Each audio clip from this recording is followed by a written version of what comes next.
Digital Darkness presents The Tragedy of Princess Claudette Drac Nosferas, a Dracurouge tale narrated by Justjarn, music by Ivan Dutch.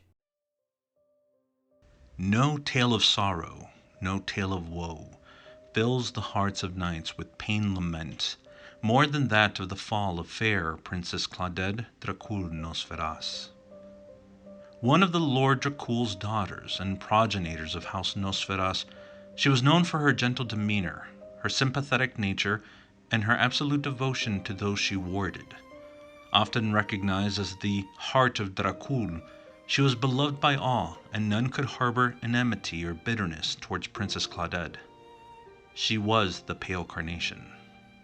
In the year 787 of the Everdark, the houses were still reeling from the wrath of the Sun Dragon which had occurred years prior.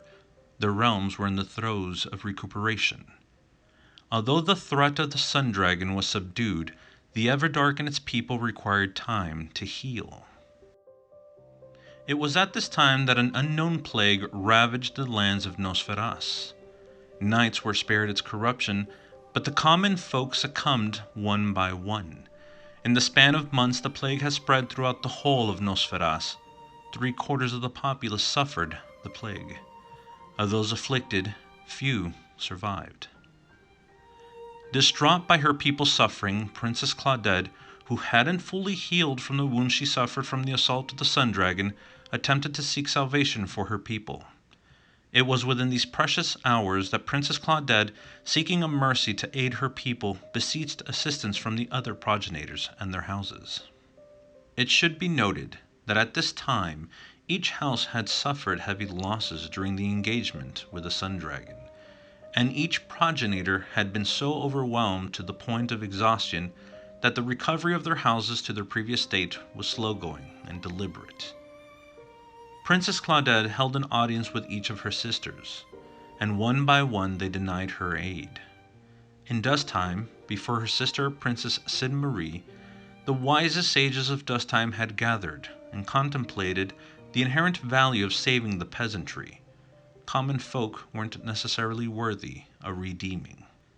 Filled with anguish, despair, and disgust at her sister's ineptitude and despotism, Princess Claudette returned to the lands of her people. Riddled with grief, Princess Claudette, deeming no other options to save her people, began to offer the afflicted accolades. One by one she decorated those succumbing to the plague. Notions of knightly qualities or valiant deeds in order to justify the accolades were ill-heeded and overlooked. Respite after decorations, often required for both the gifter and the receiver, were forgone as she forced herself to bestow as many accolades as she could throughout the span of a day. Such was her dedication to her people. Such was the depth of her mercy. In time, what had once been Princess Claudette's mercy now became a curse. In her diminished state, the Pale Carnation fell, but she did not become a night beast, but rather something else altogether. Decay and undeath now embraced Princess Claudette. Corpses now filled the halls of her house. Hordes of undead monstrosities heeded her command and spread throughout her realms.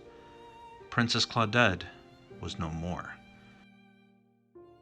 Now arose the Queen of the Dead.